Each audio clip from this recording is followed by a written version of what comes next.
Hello guys. तो आज मैं ये छोटी सी वीडियो लेके आया हूँ। ज़्यादा बड़ी नहीं है। ये इस टॉपिक पे है कि जीके आपको करनी कैसे है। अभी तक तो मैं सारे जीके के टॉपिक आपको कवर करा रहा था, एक एक एक टॉपिक पे बना रहा था। जीके मेन इंपॉर्टेंट टॉपिक्स हैं, पर आज मैं ये बताऊंगा आपको कि क्लैट के लिए, पर्टिकुलरली क्लैट एग्ज़ाम जो होता है, कॉमन लॉ एडमिशन टेस्ट, उसके लिए जीके कैसे करनी है। क्योंकि मैंने भी क्लैट दिया था और I scored highest in GK. तो जीके कैसे करनी है ये मैं अपने पर्सनल एक्सपीरियंस से बताऊंगा और सच में काफ़ी ज़्यादा हेल्पफुल भी होती है। तो सबसे पहले आपको जीके करने के लिए एक बेसिक चीज़ ध्यान में रखनी है, वो है न्यूज़पेपर। न्यूज़पेपर आप दोनों पढ़िए, द हिंदू और इंडियन एक्सप्रेस बोथ। हो सकता है दोनों पढ़ेंगे तो ज़्यादा बेटर रहता है। एक्चुअली हिंदू और इंडियन एक्सप्रेस पढ़ के अभी आप नोट्स बनाएंगे उससे तो कोई फ़ायदा नहीं होगा। नोट्स मैं कभी नहीं बनाता था उससे, नोट्स नहीं बनाइए, लेकिन आप उसको रीड आउट करिए और स्पेशली उसके editorial, economical, sports, national page, ये बिल्कुल भी छूटने नहीं चाहिए। ये जब आप पढ़ेंगे और रेगुलर बेसिस पे पढ़ेंगे तो आपको ये चीज़ अभी नहीं समझ आएगी। आप जब मॉक टेस्ट देंगे, जब आप मेन एग्जाम क्लैट देंगे, तब आपको समझ आएगा कि आपको चीज़ें कितना याद रह जाती हैं। फॉर एग्जाम्पल जैसे मेरे साथ हुआ था, क्लैट 2021 में लद्दाख के पर क्वेश्चन आया था, जो चाइना और इंडिया का क्लैश हुआ था, जिसमें 20 सोल्जर्स हमारे शहीद हो गए थे। उस वाले क्वेश्चन में एक क्वेश्चन आया था कि कौन सी डेट पे हुए थे। तो मैंने उस टॉपिक को कभी ऐसे पर्टिकुलरली नोट्स नहीं बनाया था और ना कवर अप किया था, क्योंकि मुझे लगा नहीं था कि ये ऐसे एकदम से पूछ सकते हैं, क्योंकि वो जून का टॉपिक था। वो जून का टॉपिक था, ये सोच सकते हैं आप, जून 2020 का, और वो 2021 के क्लैट में आया। तो ऐसे मुझे याद नहीं था, पर लेकिन मैंने न्यूज़ में पढ़ा था, जब वो 2020 में आया था न्यूज़पेपर में, तो मैंने उसके ऊपर एडिटोरियल्स पढ़े थे सारे। और यही चीज़ का मुझे फ़ायदा भी हुआ फिर, जब मैंने सारे के सारे एडिटोरियल्स पढ़े हुए थे, उससे रिलेटेड जितने भी आते थे, द हिंदू और द इंडियन न्यूज़ एक्सप्रेस, मैं डेली रेगुलर बेसिस पे पढ़ता था 2020 से। तो मैंने दोनों के दोनों पढ़े उसको और अच्छे से पढ़े थे। तो जब वो क्वेश्चन ये आया कि कौन सी डेट पे हुआ था, और ये थोड़ा अजीब ही क्वेश्चन था। मतलब एक होता है आप जीके जब कवर अप करते हैं तो आप ये देखते हैं कि हाँ ये ऐसे हुआ था, चाइना से हुआ था, इस इशू को हुआ था, इतने इसमें सोल्जर शहीद हुए, लेकिन आप कभी बहुत रेयर तो होता है कि आप ये भी नोट कर लेते हैं कि किस डेट पे हुआ था। क्योंकि इन चीज़ों में ये जो लड़ाइयाँ हैं, ये छोटे छोटे क्लैश ये होते रहते हैं। तो लद्दाख में ऐसे भी वैसे भी बहुत सारे मीटिंग्स और क्लैश उस टाइम हो रहे थे। तो ऐसी कोई भी पर्टिकुलर डेट लिखना मतलब इंपॉर्टेंट नहीं होता, क्योंकि किसी को भी लगता नहीं कि कोई एक पर्टिकुलर डेट पूछ लेंगे। लेकिन उन्होंने एक पर्टिकुलर डेट पूछी और उन्होंने ये पूछा कि कौन सी डेट पे हुआ था, और उन्होंने ये भी पूछा कितने सोल्जर शहीद हुए थे।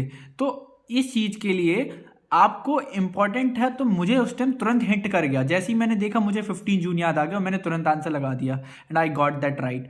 तो वही चीज़ मैं बताना चाह रहा हूँ कि आप सबसे पहले इंडियन एक्सप्रेस और द हिंदू पढ़िए। उसके बाद अगर आपको दूसरी चीज़ कवर अप करनी है, पर्टिकुलरली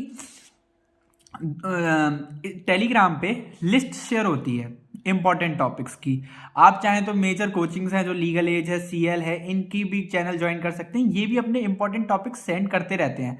तो आप क्या करना है कि क्लैट प्रेप नाम का ग्रुप है, क्लैट नाम से आप जब सर्च करेंगे टेलीग्राम पे तो आपको बहुत सारे चैनल्स मिलेंगे।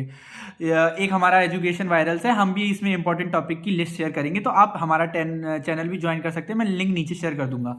उसमें भी मैं मंथली अपने इंपॉर्टेंट टॉपिक्स पोस्ट करूंगा, वो क्लैट के पर्पज से ही होंगे। तो उसमें ये है कि आप वो इंपॉर्टेंट टॉपिक्स में अराउंड वो सारे इंपॉर्टेंट टॉपिक्स आपको एक लिस्ट के नहीं करने हैं। आपको क्या है, जितनी लिस्ट पहले इकट्ठी कर मिले उन सबको आप पहले इकट्ठी करिए, टैली करिए कि कौन सा टॉपिक इन सारी की सारी लिस्ट में है। अगर वो एक टॉपिक सारी लिस्ट में है then it is the most important topic. तो वो टॉपिक तो बिल्कुल किसी हाल में छूटना ही नहीं चाहिए। तो वो टॉपिक तो आपको करना ही है।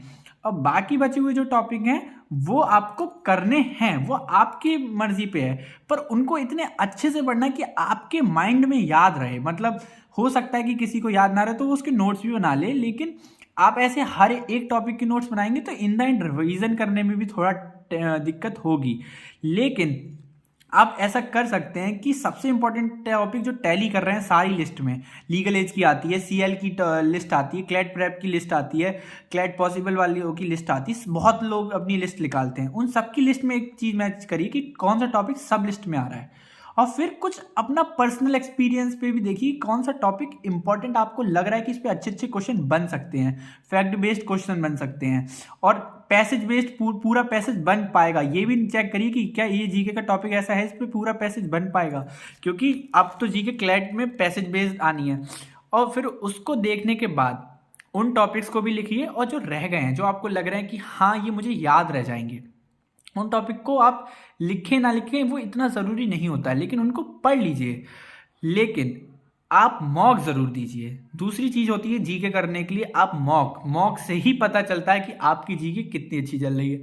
वरना सबसे अच्छी बात है जब आपने मॉक दे लिया, मॉक में नहीं आया स्कोर, और आप कह रहे हैं कि अब सीधे मॉक का वेट करूँ, नेक्स्ट मॉक का कुछ नहीं, नेक्स्ट मॉक की वेट करने की ज़रूरत ही नहीं है। सीधे आप गए गूगल क्रोम पे, आपने डाला quiz, GK quiz current affair, आप वहाँ से टेस्ट करिए। इट्स हेल्पफुल, मैंने यही अप्लाई किया तो वो बहुत ज़्यादा हेल्पफुल होती है आपको हमेशा। आप जो जीके क्विज में जाके गलत करते हो ना क्रोम पे जाके, क्योंकि वो मेहनत से करते हो, सर्च करने जाते हो, फिर गलत हो जाता है, तो आपको वो याद रह जाता है कि मैंने क्या गलत किया था और उसका आंसर क्या था।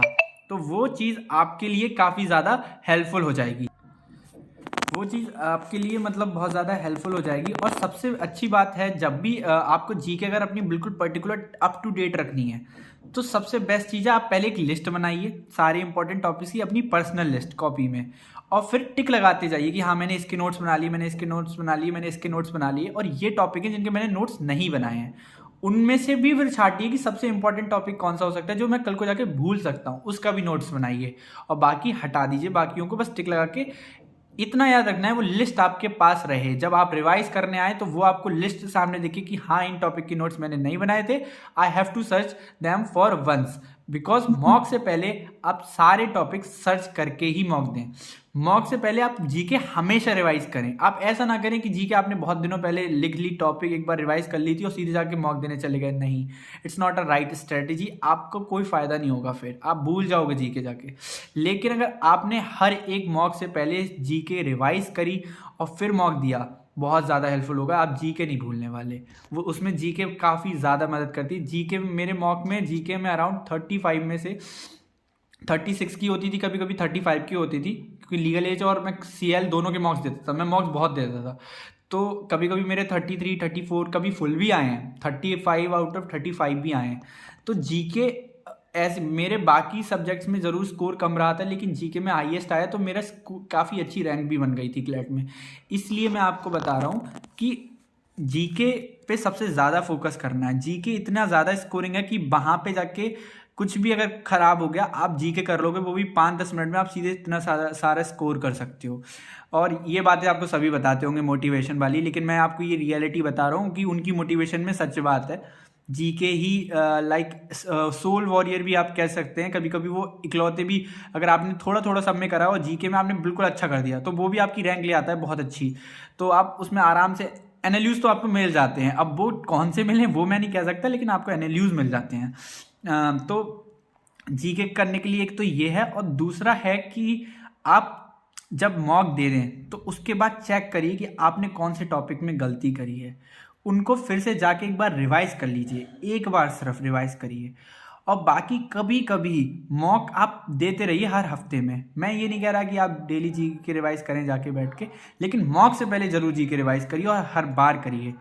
और जीके के जो नोट्स हैं उनको लीनियर वे में ना बनाइए, रिवाइज करते वक्त काफ़ी ज़्यादा दिक्कत होगी, आप उसको फ्लो चार्ट के वे में बनाइए। जब फ्लो चार्ट के वे में बनाएंगे ना आप, और फ्लो चार्ट को भी ऐसा चलाना है आपको 360 डिग्री में, लाइक सबसे पहले प्रेजेंट टॉपिक, ये टॉपिक प्रेजेंट में वाई न्यूज़ में आया ही क्यों ये टॉपिक, फिर उसके बाद उससे रिलेटेड प्रेजेंट में क्या हुआ, फिर पास्ट में, और उससे रिलेटेड बहुत पास्ट में क्या हुआ था, ठीक है।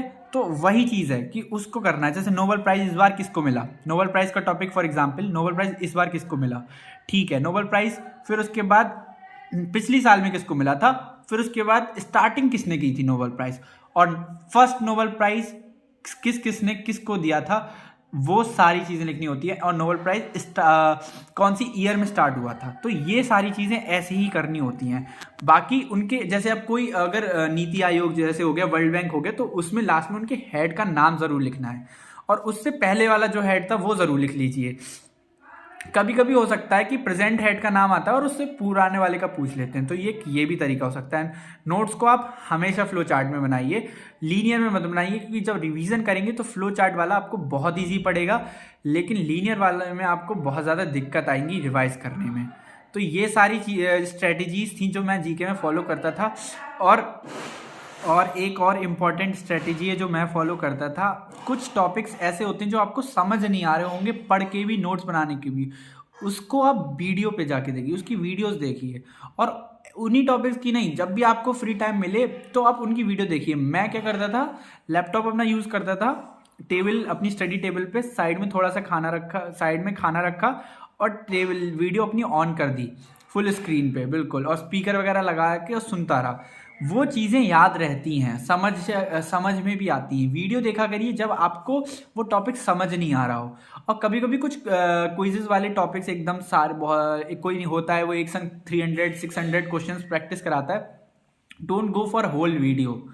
मैं होल वीडियो नहीं देखता था कभी भी, just go for part by part. कभी आपने 10 मिनट्स देख ली, कभी किसी वीडियो के 15 मिनट्स देख लिए, क्योंकि आपके पास इतना टाइम नहीं होता कि आप 300 क्वेश्चन और 600 क्वेश्चन वाली वीडियो देख के बैठें। अगर आपके पास है तो वो बहुत अच्छी बात है, तो भी मैं रिकमेंड करूंगा कि 1.5 स्पीड में आप उसको देखिए, स्पीड बढ़ा के।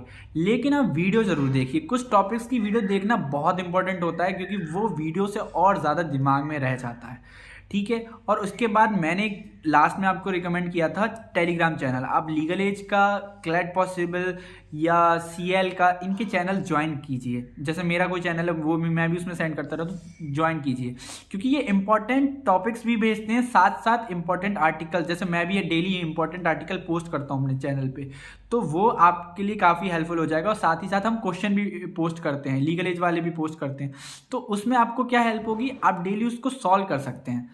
एक सॉल्व करेंगे, वो क्वेश्चन देखेंगे। कभी कभी क्या होता है, वो क्वेश्चन हमें आता नहीं है और ये हमारे अंदर टेंशन क्रिएट करता है कि अरे ये क्वेश्चन तो मुझे आता ही नहीं है, ये मैं कैसे करूंगा, मतलब ये टॉपिक भी है, ऐसा भी कोई टॉपिक है क्या। तो फिर आप उस टॉपिक के बारे में सर्च करेंगे। तो ऐसा क्या होता है कि आप दिन ब दिन बहुत सारे ऐसे टॉपिक्स होते हैं जो आपने कभी देखे भी नहीं हो, लेकिन इसके थ्रू वो आपके कवर अप हो जाते हैं। तो जीके का करने के लिए मैंने क्या बोला था, 360 डिग्री फॉर्मूला अप्लाई करिए, जहां से मिल रहा है वहां से करिए बस। और क्लैट की जीके ऐसे ही होती है। क्लैट की जीके अगर आप डेली पर्पज से करेंगे तभी करिए, जीके बनना नहीं होने वाली। अगर आपने डेली पर्पस पे, डेली बेसिस पे नहीं करी, जीके नहीं होगी। और जीके मैंने ऐसे फ्रेंड्स भी अपने देखे हैं जिनके मॉक्स में 30 स्कोर आ रहा था, 35 आ रहा था, पर वो जीके रिवाइज नहीं करते थे डेली बेसिस पे। मॉक देने से पहले नहीं करते थे, वो एक ही बार में याद करी हुई जीके जब नोट्स लिखे तभी के भी दे दी। उनके मेन टाइम पे जीके में 4-5 मार्क्स आए हैं सिर्फ। तो just don't be that type of person. आप उस हिसाब के इंसान ना बनिए, क्योंकि जीके रिवाइज करिए। मैं यही सॉल्यूशन आपको दूंगा। और जो भी मैंने स्ट्रेटेजी बताई है फॉलो करिए, एक बार ट्राई करिए, काफ़ी ज़्यादा हेल्पफुल होती है। और फिर मॉक्स 2-3 देखिए, मेरे तरीके से मॉक्स देखे और स्कोर इंप्रूव करता है तो श्योर, फिर तो ये आपके लिए भी हेल्पफुल है। That's all from my side.